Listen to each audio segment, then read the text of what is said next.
지금 이 영상을 보고 있는 보호자분께 한 가지 묻겠습니다. 오늘 강아지에게 간식을 몇 번 주셨나요? 소파나 침대에서 뛰어내리는 것을 그냥 두지는 않았나요? 산책할 때 강아지가 평소보다 천천히 걸었는데 단순히 피곤한 것이라고 생각하지는 않았나요? 이 질문에 하나라도 정확히 대답하기 어렵다면 지금부터 꼭 집중해 주세요. 강아지가 아픈 날은 갑자기 찾아오는 것처럼 보입니다. 하지만 많은 문제는 어느 날 갑자기 생긴 것이 아닙니다. 매일 조금씩 쌓인 간식, 미끄러운 바닥, 잘못된 운동, 불규칙한 수면, 놓쳐버린 작은 이상 신호가 시간이 지나면서 모습을 드러낸 것입니다. 무서운 점은 보호자가 강아지를 방치해서 이런 일이 생기는 것이 아니라는 사실입니다. 오히려 사랑하기 때문에 하는 행동이 부담이 되기도 합니다. 강아지가 쳐다보면 마음이 약해져 간식을 줍니다. 평일에 산책을 못했다는 미안함 때문에 주말에 2시간씩 걷게 합니다. 좋다는 영양제를 여러 개 함께 먹입니다. 강아지가 소파에서 뛰어내려도 아직 젊고 건강하다고 생각합니다. 이 모든 행동은 선의에서 시작됩니다. 하지만 강아지의 몸은 보호자의 의도보다 반복되는 행동에 반응합니다. 첫 번째로 확인해야 할 것은 간식입니다. 간식은 크기가 작아서 별것 아닌 것처럼 보입니다. 하지만 하루 동안 여러 사람이 한 번씩 주기 시작하면 생각보다 많은 열량을 먹게 됩니다. 체중이 늘면 관절과 심장에 가해지는 부담도 커질 수 있습니다. 강아지가 원할 때마다 간식을 주는 대신 하루에 줄 양을 아침에 미리 덜어두세요. 그날 줄 수 있는 간식은 그 용기 안에 있는 양으로 끝내는 겁니다. 두 번째는 주말 몰아치기 산책입니다. 평일에는 거의 움직이지 않다가 주말에만 장시간 걷는 방식은 운동이 아니라 부담이 될 수 있습니다. 특히 관절이 약하거나 체중이 많이 나가는 강아지에게는 더욱 그렇습니다. 한 번에 오래 걷는 것보다 짧더라도 규칙적으로 움직이는 것이 중요합니다. 산책 후 절뚝거리거나 계단 앞에서 멈추거나 평소보다 오래 누워있다면 운동량을 다시 점검해야 합니다. 세 번째는 미끄러운 바닥입니다.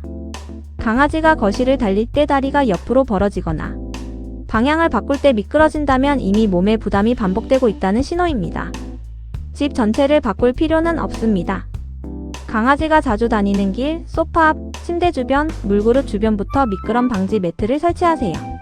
높은 곳을 자주 오르내린다면 계단보다 완만한 경사로가 적합한지 살펴봐야 합니다. 네 번째는 작은 이상 신호를 놓치는 것입니다. 강아지는 아프다고 말할 수 없습니다. 대신 행동이 달라집니다.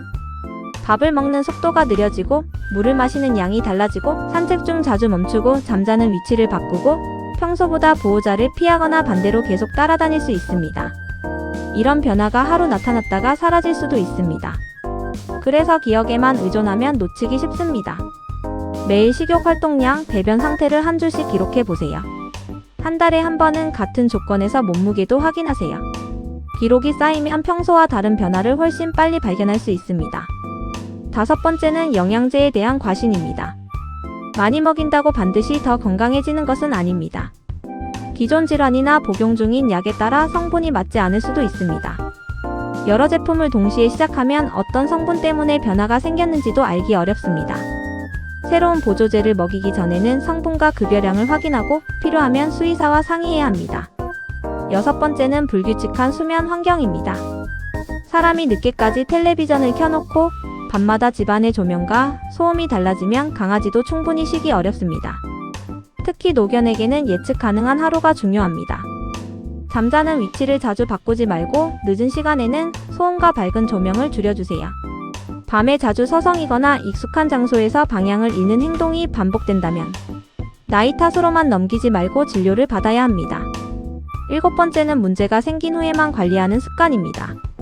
아플 때 병원에 가는 것도 중요하지만 평소 몸의 변화를 알아차리는 시스템을 만드는 것이 먼저입니다. 아침에는 물과 사료 섭취 상태를 확인하고 저녁에는 걸음걸이와 발바닥, 피부, 귀 상태를 가볍게 살펴보세요. 일주일에 한 번은 체형을 눈과 손으로 확인하고 한 달에 한 번은 몸무게와 활동량 변화를 기록하세요. 이 모든 것을 완벽하게 하라는 뜻은 아닙니다. 오늘부터 단 하나만 시작하면 됩니다. 간식의 하루 총량을 정하는 것, 거실에 미끄럼 방지 매트를 까는 것, 몸무게를 기록하는 것, 매일 10분씩 일정하게 걷는 것. 작은 루틴 하나가 다음 행동을 만들고 그 행동이 강아지의 하루를 바꿉니다. 반려견과 오래 함께하기 위해 필요한 것은 특별한 비법이 아닙니다. 무엇을 더 사줄지 고민하기 전에 매일 반복되는 생활을 제대로 관리하는 것입니다. 강아지 수명 5년 늘리는 주인의 기술에는 식이 설계, 운동과 관절 관리, 이상 신호 확인, 스트레스 관리, 노견 생활 환경을 포함한 37가지 실천 루틴을 정리했습니다. 강아지의 건강 상태와 견종에 따라 적용 방법은 달라질 수 있지만 보호자가 무엇부터 확인해야 하는지 기준을 잡는 데 도움이 될 것입니다. 사랑은 이미 충분합니다.